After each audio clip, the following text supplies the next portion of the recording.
ಕಾಲ್ತುಳಿತ ಸಂಭವಿಸಿದೆ. ಬರೋಬ್ಬರಿ 10 ಮಂದಿ ಸಾವನ್ನಪ್ಪಿದ್ದಾರೆ. 25ಕ್ಕೂ ಹೆಚ್ಚು ಮಂದಿಗೆ ಗಂಭೀರವಾದ ಗಾಯವಾಗಿದೆ.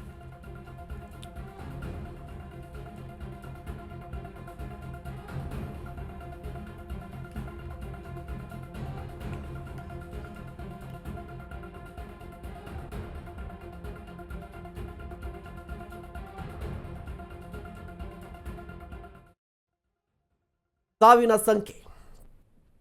ಆಂಧ್ರ ಪ್ರದೇಶದ ಕಾಶಿಬುಗ್ಗದಲ್ಲಿ ಭೀಕರ ಕಾಲ್ತುಳಿತ ಸಂಭವಿಸಿದೆ. 10 ಮಂದಿ ಸಾವನ್ನಪ್ಪಿದ್ದಾರೆ. 9 ಮಂದಿ ಮಹಿಳೆಯರು, ಓರ್ವ ಬಾಲಕ.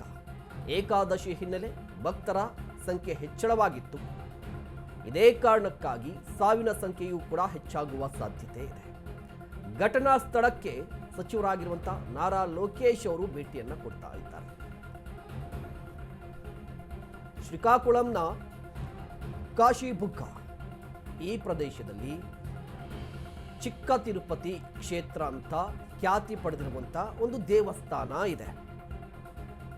ಆ ದೇವಸ್ಥಾನದಲ್ಲಿ ಇವತ್ತು ವಿಶೇಷವಾದ ಪೂಜೆ ಪುನಸ್ಕಾರ ಇತ್ತು. ಏಕಾದಶಿ ಅಲ್ವಾ?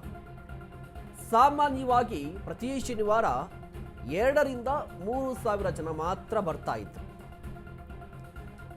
ಇವತ್ತು ಏಕಾಏಕಿಯಾಗಿ ಸಾಕಷ್ಟು ಸಂಖ್ಯೆಯಲ್ಲಿ ಭಕ್ತಾದಿಗಳು ಆಗಮಿಸಿದ್ದಾರೆ. ಆ ಸಂದರ್ಭದಲ್ಲಿ ಒಂದಿಷ್ಟು ನೂಕುನುಗ್ಗಲು ಉಂಟಾಗಿದೆ. ಇಬ್ಬರು ಮಹಿಳೆಯರ ನಡುವೆ ಗಲಾಟೆ ಶುರುವಾಗಿದೆ. ಆ ಗಲಾಟೆ ವಿಕೋಪಕ್ಕೆ ಹೋಗಿದೆ. ನೋಡ್ತಾ ಇದ್ದಂತೆ ತಳ್ಳಾಟ, ನೂಕಾಟ, ನೂಕುನುಗ್ಗಲು ಎಲ್ಲವೂ ಕೂಡ ಶುರುವಾಗ್ಬಿಟ್ಟಿದೆ. ದೇಗುಲದಲ್ಲಿ ಭಕ್ತರು ಕೂಡ ಸಾವನ್ನಪ್ಪಿದ್ದಾರೆ. ಘಟನೆ ನಡೀತಾ ಇದ್ದಂತೆ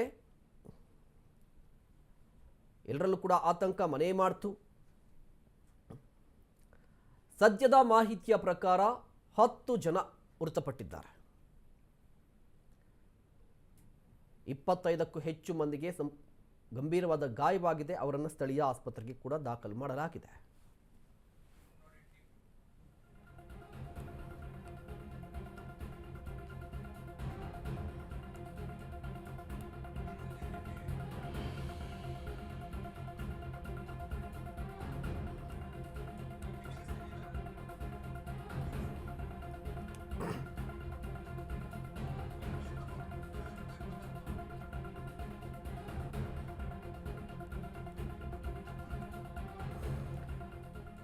ದೃಶ್ಯಾವಳಿಯಲ್ಲಿ ಗಮನಿಸ್ತಾ ಇರಬಹುದು ಯಾವ ರೀತಿಯಾಗಿ ಘಟನೆ ಸಂಭವಿಸಿದೆ ಅಂತ ಹೇಳಿ.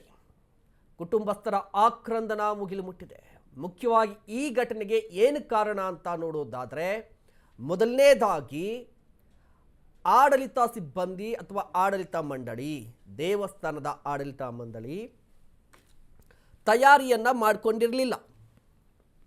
ಇಷ್ಟು ಜನ ಬರ್ತಾರೆ ಅಂತ ನಿರೀಕ್ಷೆ ಮಾಡಿರಲಿಲ್ಲ ಅಥವಾ ತಯಾರಿಯನ್ನ ಮಾಡಿಕೊಂಡಿರಲಿಲ್ಲ.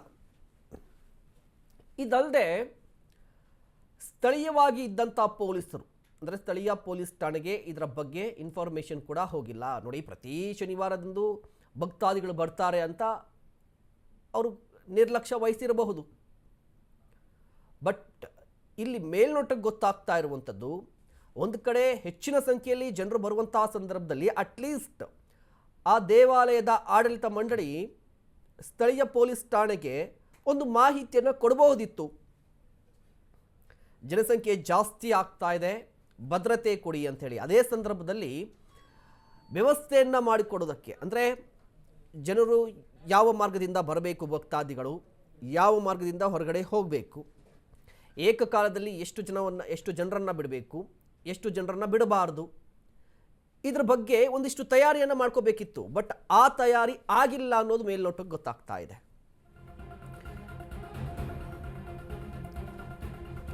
ದುರಂತಕ್ಕೆ ಆಡಳಿತ ಮಂಡಳಿ ಅಧಿಕಾರಿಗಳ ನಿರ್ಲಕ್ಷ್ಯ ಕಾರಣ. ನಾನು ಹೇಳ್ತಾ ಇದ್ದೆ, ಏನು ಕಾರಣ ಇರಬಹುದು ಅಂತ ಹೇಳಿದ್ರೆ, ಯಾವುದೇ ಸುರಕ್ಷಿತಾ ಕ್ರಮವನ್ನ ತೆಗೆದುಕೊಂಡಿರಲಿಲ್ಲ.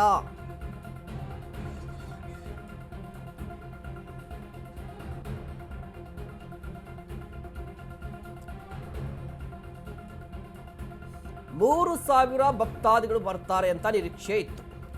ಬಟ್ ಬಂದಿದ್ದೆಷ್ಟು ಅಂತ ಹೇಳಿದ್ರೆ 25ಕ್ಕೂ ಹೆಚ್ಚು ಸಾವಿರ. ನೋಡಿ, ಪ್ರಮುಖ ಕಾರಣ ಏನು? ಪ್ರಮುಖ ಕಾರಣ ಇರುವಂಥದ್ದು ಆಡಳಿತ ಮಂಡಳಿ. ಅಂದರೆ ಈ ದೇವಸ್ಥಾನವನ್ನು ನಿರ್ವಹಿಸುವಂಥ ಆಡಳಿತ ಮಂಡಳಿ ಇರುತ್ತಲ್ವ, ಇದು ಒಂದಿಷ್ಟು ನಿರ್ಲಕ್ಷ್ಯವನ್ನು ಮಾಡಿದೆ. ಒಂದಿಷ್ಟರ ದೊಡ್ಡ ನಿರ್ಲಕ್ಷ್ಯವನ್ನೇ ಮಾಡಿದೆ. ಭಕ್ತಾದಿಗಳ ಸಂಖ್ಯೆ ಹೆಚ್ಚಾಗುತ್ತೆ, ಬರ್ತಾ ಇದೆ ಅಂತ ಹೇಳಿದ್ರೆ ಒಂದಿಷ್ಟು ವ್ಯವಸ್ಥೆಯನ್ನು ಮಾಡಬೇಕಿತ್ತು, ಬಟ್ ಆ ವ್ಯವಸ್ಥೆಯನ್ನು ಮಾಡಿಲ್ಲ. ಇದೇ ಕಾರಣಕ್ಕಾಗಿ ಈ ದುರ್ಘಟನೆ ಸಂಭವಿಸಿದೆ. ಇನ್ನು ಇದೇ ವಿಚಾರಕ್ಕೆ ಸಂಬಂಧಪಟ್ಟಂತೆ ಆಂಧ್ರ ಪ್ರದೇಶದ ಮುಖ್ಯಮಂತ್ರಿ ಆಗಿರುವಂಥ ಚಂದ್ರಬಾಬು ನಾಯ್ಡು ಅವರು ಕೂಡ ತೀವ್ರ ಸಂತಾಪವನ್ನು ಸೂಚಿಸಿದ್ದಾರೆ. ಒಂದು ಕಡೆ ಘಟನೆ ಸಂಭವಿಸ್ತಾ ಇದ್ದಂತೆ ಮತ್ತೊಂದು ಕಡೆ ಒಂದು ದೊಡ್ಡ ಕಾರ್ಯಕ್ರಮದಲ್ಲಿದ್ದರು ಆಂಧ್ರ ಪ್ರದೇಶದ ಸಿಎಂ ಚಂದ್ರಬಾಬು ನಾಯ್ಡು. ಅವರು ಕೂಡ ತೀವ್ರ ಸಂತಾಪವನ್ನು ಸೂಚಿಸಿದ್ದಾರೆ. ಕಾಲ್ ತುಳಿತ ಘಟನೆಯಿಂದಾಗಿ ತುಂಬಾ ದುಃಖ ಆಗಿದೆ. ಅನಂತಪುರದ ಪ್ರಜಾವೇದಿಕೆ ಕಾರ್ಯಕ್ರಮದಲ್ಲಿ ಸಿಎಂ ಇದ್ರು. ಈಗಾಗಲೇ ಘಟನೆಗೆ ಸಂಬಂಧಪಟ್ಟಂತೆ ಆದೇಶವನ್ನು ಹೊರಡಿಸಿದ್ದೀವಿ, ತನಿಖೆಗೆ ಸಂಬಂಧಪಟ್ಟವರನ್ನ ಕಸ್ಟಡಿಗೆ ತೆಗೆದುಕೊಳ್ಳಲಾಗುವುದು, ವಿಚಾರಣೆಗೆ ಒಳಪಡಿಸಿ ಕ್ರಮವನ್ನು ಕೈಗೊಳ್ತೀವಿ ಅಂತ ಹೇಳಿ ಭರವಸೆಯನ್ನು ಕೊಟ್ಟಿದ್ದಾರೆ. ಜೊತೆಗೆ ಸಭೆಯಲ್ಲಿ 2 ನಿಮಿಷ ಮೌನಾಚರಣೆ ಕೂಡ ಮಾಡಿದ್ದಾರೆ. ಅನಂತಪುರದ ಪ್ರಜಾವೇದಿಕೆ ಕಾರ್ಯಕ್ರಮ, ಈ ಕಾರ್ಯಕ್ರಮದಲ್ಲಿ ಚಂದ್ರಬಾಬು ನಾಯ್ಡು ಇದ್ರು. ಅದೇ ಕಾರ್ಯಕ್ರಮದಲ್ಲಿ ಇದ್ದಂತಹ ಸಂದರ್ಭದಲ್ಲಿ ಅವರಿಗೆ ಘಟನೆ ಬಗ್ಗೆ ಗೊತ್ತಾಯಿತು. ಆಗ ಮಾತನಾಡ್ತಾ ಆಚರಣೆ ಮಾಡ್ತಾ ಒಂದು ಕ್ರಮದ ఎచ్చరికను కూడా కొట్టిದ್ದಾರೆ. దిగ్భ్రాంతిని వ్యక్తం చేస్తూ చనిపోయిన వారి పట్ల నా ప్రగాఢ సానుభూతి తెలియజేసుకుంటూ వారికి ఆత్మశాంతి కలగాలని భగవంతుని మనస్ఫూర్తిగా ప్రార్థిస్తూ ఈ కొండ అందరూ కూడా లేచి 2 నిమిషాలు మౌనం పాటించాల్సిందిగా మిమ్మల్ని అందరినీ కోరుతున్నా.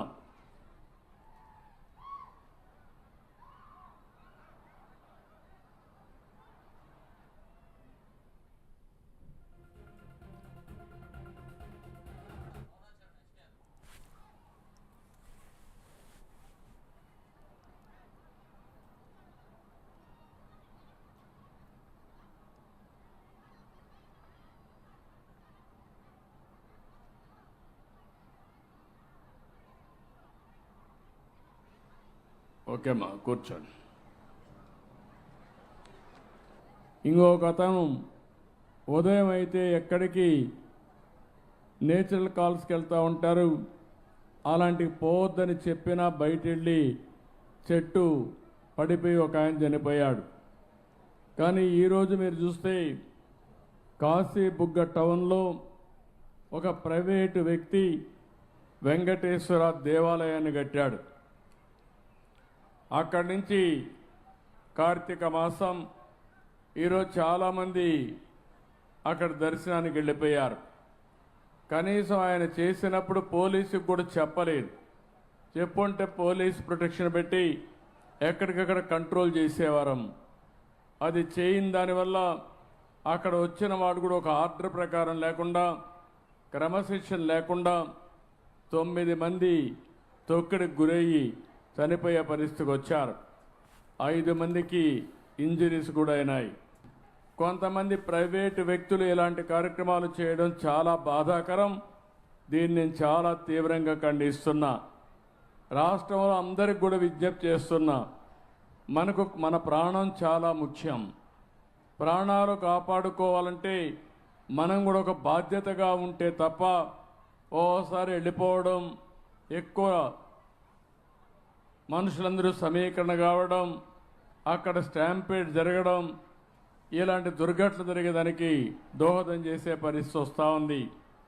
ఏదేమైనా మనం గుర్తుపెట్టుకోవాల్సింది, అమాయకులు చనిపోయారు. నేను చాలా బాధపడుతున్నా.